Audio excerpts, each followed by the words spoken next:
Hi everyone, welcome back to Creatively Crafted Life. This is Melanie and today we are working on day 21, and this is, or the story that I want to tell is about a class I took with Andrea Bethke with the Fairytale Scrapbook Club. And I don't have all the photos, so as part of the event, Andrea's husband was taking photos, and eventually they'll be available in a gallery, so I don't have them yet.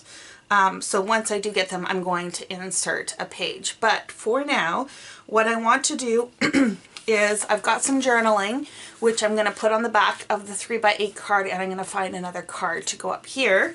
I've got this Believe flag that I think I want to do some sort of embellishment or supplement the title here.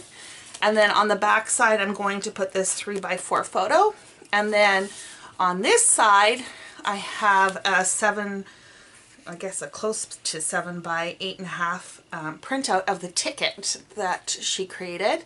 The images are reflective of the scrapbook kit she designed for the class. And this is just going to pop in here with some holes, and we're just going to call that done. So I do need to make a few decisions. Number one, I need to find a card or some pattern cardstock or something to go up here.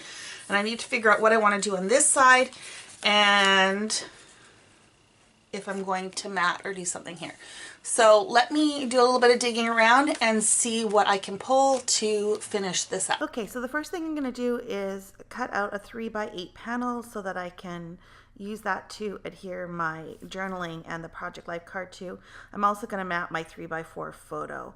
I found this reindeer training Academy card in the Echo Park collection that I've been using, and I thought, well, you know, it's a class, training, blah, blah, blah. That will work. I also just decided on the flag on the front side just to put the number 21 and leave it at that. And then on the back side here, I've added the photo as well as the star. And that is my layout for day 21. Thank you so much for joining me, and until next time, happy crafting.